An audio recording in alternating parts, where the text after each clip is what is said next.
Bali, may problema tayo dito sa wiper hose niya. Bali, tumutulo sa loob ng tubig, hindi sa labas. Instead sa labas dapat. So tara guys, i-check natin. Samahan niyo ako para i-repair natin guys. Tara. Yun guys, bali, ito yung problema dito. Yan. So, once na naggamit tayo ng water guys, para dun sa wiper, dito sa loob tumatagas. Instead dun sa labas, dito sa mismong loob na tagas guys. So ang hose niyan, ito guys, ito yun. Yan. So dito pa lang natagas sa loob guys.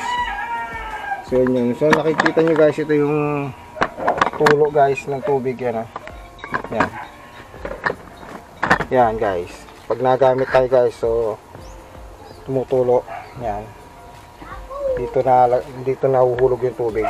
Instead na sa labas guys. Ayan yung susolusyonan natin. Guys, bali sikwatin lang po itong mga to, yung lock ng ceiling guys, para may ibaba natin itong ceiling niya guys. So kailangan mo lang palikot guys. Yan. So ito nabibili yan sa online guys. May nabibili nito. So ito yun guys, yung lock ng ceiling. So bali tatlo ito guys, ito pa isa. Yan. Tanggalin lang natin guys. Okay, pag okay na, pwede na pong ibaba yan. Yan, so masisilip na siya. So ito yun guys, oh. So makikita natin siya. Yan, ito na yung hose. Yan. Ngayon kung nahirapan ka pa guys na ano yun, pwede naman tanggalin dito guys. Ihiwalay muna natin to. Pwede rin yan para bumaba ng tubig silip. Pakita ko sa inyo guys. So pwede natin kalasin to side panel. Sikwat lang yan guys.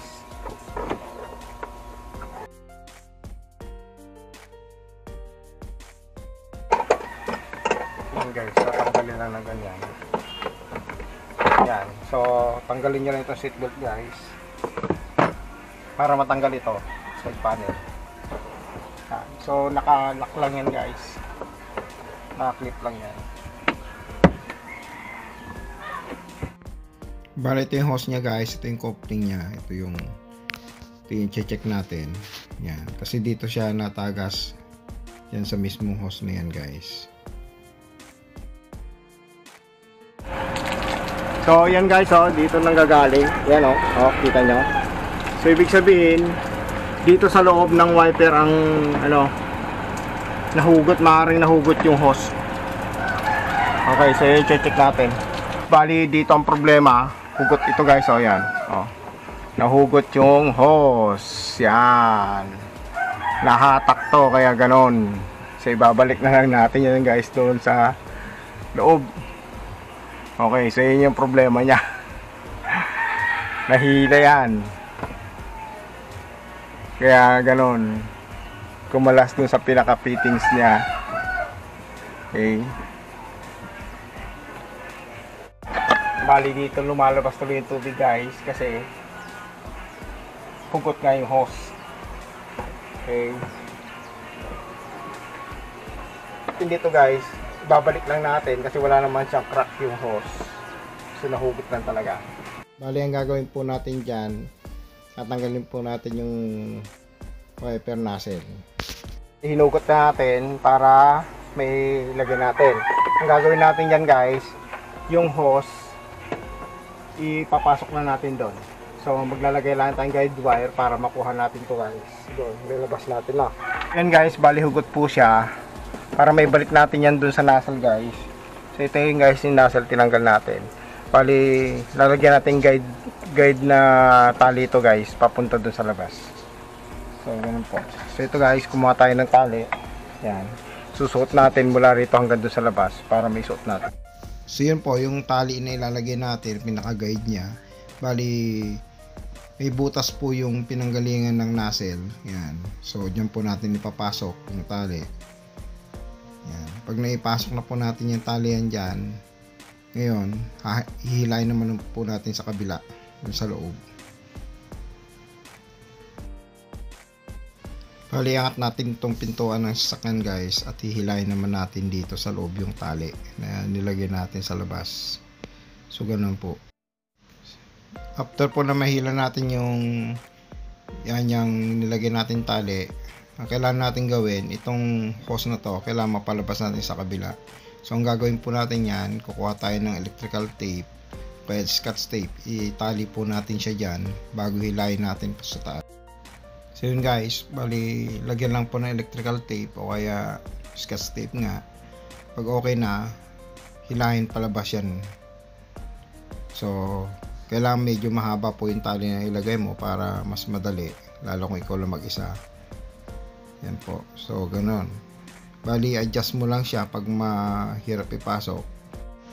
Bali sa part po na to, dahil medyo maiksi yung hose, ang ginawa po natin dyan ay kinalas muna natin sa coupling nya. So meron pong dugsungan dito yan, coupler. Hinugot muna natin yung hose guys, yan, para mas isuksok natin na maayos pataas. Yan, ganun po ang ginawa natin yan. Balik kinalas po natin lahat kasama yung pinaka insulation nya guys, rubber insulator yan, no? Para may-adjust natin yung hose pataas. Kasi pag hindi natin ginawa yun, mahirapan tayo isuksok pataas yan. Hindi natin mahihila yan. Kasi pumipigil po yung pinaka hose nya na insulator. Ganyan po. So yun po, bali yung pagsuksok nito, habang tinutulak mo rito, hinihila mo po yung lubid. Kaya sabi ko nga, kailangan mahaba yung lubid mo para habang tinutusok mo rito sa ilalim, sabay hila naman ng lubid mo sa labas. Kasi medyo mahirap lang ipasok po siya kasi maliit yung butas. So yan po, bali nilabas na po natin yung hose. Yan na siya. So ang gagawin na lang natin dyan, kakalasin na lang po natin itong tape, tapos lalagay na po natin itong nozzle. So ito yon, yung wiper nozzle. Yan po. So ganyan, kalasin na lang muna natin yung tape.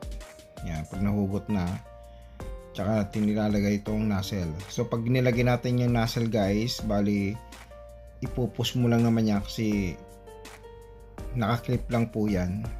So yan po, ganyan, basta balik lang ng maayos, yung hindi na talaga siya mahuhugot. Yan. Ganyan lang ang paglagay. Yan.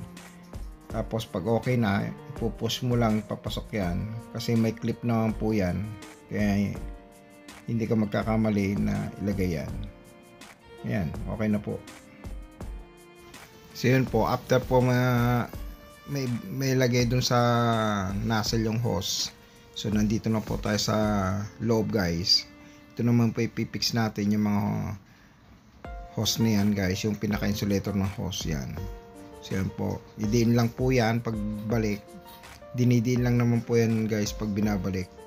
Tapos itong pinaka connector guys, hose connector, yun na ibabalik naman natin. So yun po, itong tinanggal natin na hose sa connector, yan, didiin lang po yan. Yan, okay na. So ganyan lang po pagbalik niyan, tinutusok lang din, plug and play. So hindi ka rin magkakamali, napakadali lang po niyan. Pagkatapos tatanggalin na rin po natin yung inilagay natin ng tukod para sa ceiling. Yan. Tapos para naman mailak po itong ceiling guys, bali meron po yung plastic lock na tinanggal natin kanina, yun po yung babalik natin. Babalik na rin natin yung tinanggal natin side panel. So ang purpose lang naman kaya tinanggal natin yung side panel na to guys, itong corner panel na to, para maibaba natin to, hindi mabalik. Yan ang purpose niyan. Pero kung kaya naman dukutin guys, hindi na kailangan ibaba ito, tanggalin. So pinakita ko lang sa inyo kung procedure, kung sakaling mahirapan kayong dukutin dito o may mabalik. So tanggal talaga ito, itong panel, corner panel na yan, post panel. Guys, balik natin itong panel guys. So itusok lang ito dito sa taas, tapos ito sumaklit, tusok lang din dito. Yan. Yun po. Yun lang kasimple maglagay niyan guys. Yan. Tapos ito syempre sa baba, nakapasok din yan dyan. Yan. Guys, ganun lang po. So idinidin lang uli ito guys pagbalik. Ganun lang siya. Tapos balik nyo na ito. Yung seatbelt.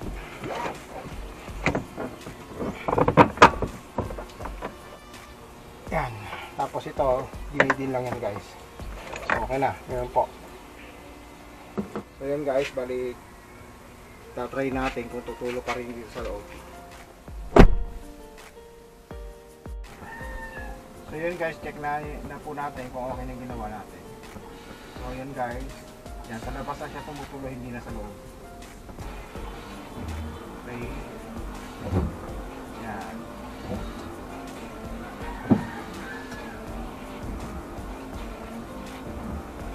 Okay na guys.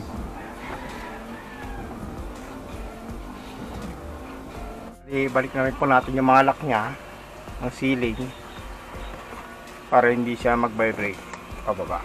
Yan po. So, halimbawa nasira po ito, na crack, may nabibili naman po yun sa online guys. Na po natin ayusin yung hose nitong ng wiper. Wiper hose. Bali nabunot lang po siya guys. Guys, natapos na po natin ayusin nitong wiper hose nitong Toyota Innova. So, ito yung panlikod guys. Nawala na po yung tagas. Bali, sana may nakuha kayong kaalaman sa vlog ko na to. Thank you for watching. Please like and subscribe to my YouTube channel. Thank you.